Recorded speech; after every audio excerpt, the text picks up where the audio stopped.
welcome into Texans Today, everybody. I'm your host, Jeremy Chuggs, and on today's show, a little segment we like to call Fact or Cap here on Texans Today. I'll be going through the latest Texans news and storylines that everyone has probably already heard of, and I'll give you my sense on whether it's fact or cap. But before we get into all of those storylines, if you haven't already, go down and hit that notification bell so when we drop a video, if there's any Texans injury news, if there's any Texans free agency moves or roster moves, you are the first one to be notified because whenever those happen, we make a video here on the channel. So all you got to do first, you got to make sure you hit that subscribe button. Then you click the notification bell and then select the all option. Now, let's get into the first storyline and probably one of the bigger ones that we've been hearing over and over and over. I mean, I thought this was like one of those soda brands, the amount of times that they've recycled this storyline throughout the entire offseason. But is J.J. Watt returning to the Houston Texans this year? Unfortunately, that is cap. That is cap. This gives me big, like empty promise vibes of like a friend whenever you're like, oh yeah, if you're ever in town, you got a place to stay, or if you ever need anything, give me a call, and then you actually call them and they're like, oh, I'm actually busy. This is like a oh, I want to be nice. I want to say something like, oh, if they ever need me, I'll be back.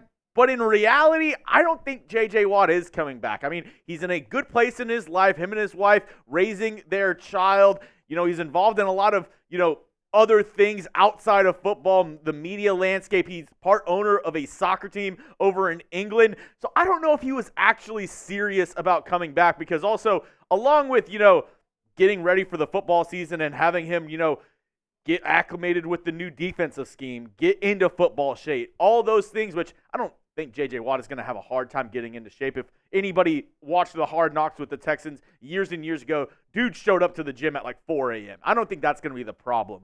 But at the end of the day, I don't know if the time commitment is worth it for J.J. Watt this year. As we look at the Texans defensive line depth chart, I mean, don't get me wrong, J.J. Watt is a legend. And if we could get a semblance of J.J. Watt and how good he used to be, every single team would want him on their squad. But the Texans defensive line this year is actually looking really good, especially the two defensive ends in Will Anderson and Danielle Hunter. Even though if he did play, I think he would play at one of those defensive tackle positions, maybe like a 3 technique. But I just don't see it happening this season, the Texans and J.J. Watt reunion. What say you, though?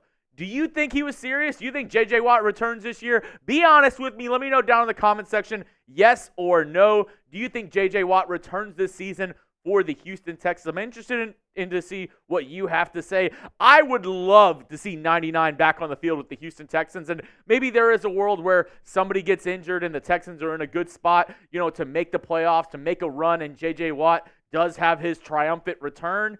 But this year, I don't think that's going to be the case. Next up, Kamari Lassiter. He's been a part of a ton of buzz this week. Will he be the best rookie cornerback this year? I'm calling fact on that. Now, maybe he's not the most talented guy that was drafted this year at the cornerback position, but I really do believe Kamari Lassiter could surprise a ton of people and be very, very good for the Houston Texans this year. First, let's look at Lassiter.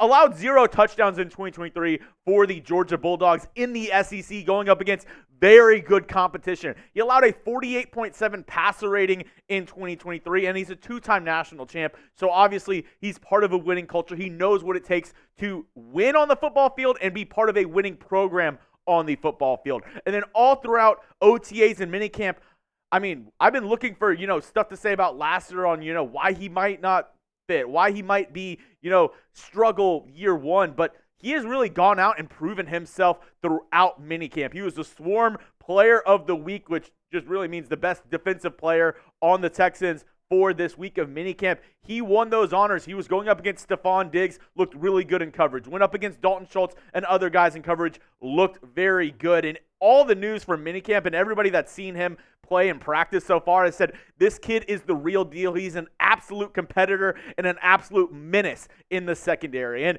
you're saying, well, Jeremy, there's a lot of really good players that were taken at the cornerback position this year in the NFL draft. And you're not wrong. I mean, Quinyon Mitchell, he was my number one guy. I loved him in the draft this year.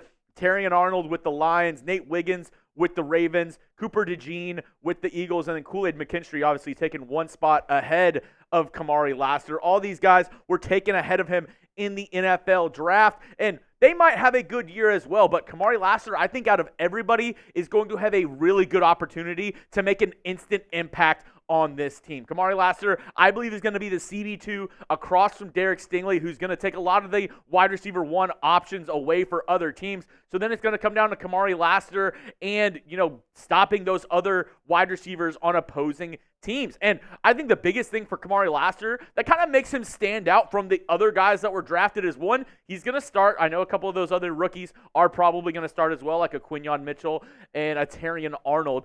But I think the biggest thing that's going to help Kamari Lassiter is this defensive line with Danielle Hunter, Will Anderson, DeMeco Autry getting after the quarterback is going to help him tremendously. He has really good instincts, has a really good break on the ball, and if the Texans defensive line, if the Texans pass rush doesn't give opposing quarterbacks a lot of time to throw the ball and Kamari Lassiter can stay in front of his man, I think he is going to make a ton of plays for this Texans team. He's going to be a beneficiary basically of this amazing Texans pass rush that DeMeco and Nick Caserio has put together this season. Now, talking about Kamari Lassiter, I know my confidence has wavered a ton this offseason. I know probably a lot of you as well. But now, seeing how he's played in minicamp, OTAs, and a lot of the buzz that's around Lassiter, what's your confidence level in the cornerback room now? For me, it's still around a 78, 80 right now. I'm very optimistic. I think this Texans quarterback room can be really good. The depth, I'm not sure about it. I mean, obviously, guys like Jeff Okudah, CJ Henderson signed this offseason,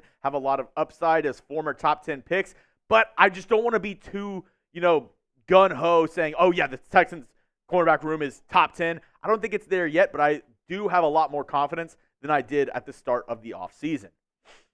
My last storyline to look at, the Texans, they'll have a bunch of sophomore slumps this season. Everybody's overhyping them. I'm calling cap on that. I'm calling a big cap on that because, obviously they're talking about the big three. First of all, they're talking about CJ Stroud, and I don't think there's going to be a slump for CJ Stroud in his second year. Do I think maybe he'll have some bumps and bruises along the way, and a lot of defenses are going to key in more on Stroud this year than they did his rookie year because obviously defensive coordinators, they're going to be studying up all offseason. They have a lot more tape on Stroud, so they're going to try to take some things away. But also, this offense is completely different this year than last year. There's a new running back, new wide receiver option as well. So this offense could look a little different than it did last year. So I don't see a slump for CJ Stroud in 2024. Same with Tank Dell. He was electric, was absolutely amazing his rookie season that was cut short due to injury.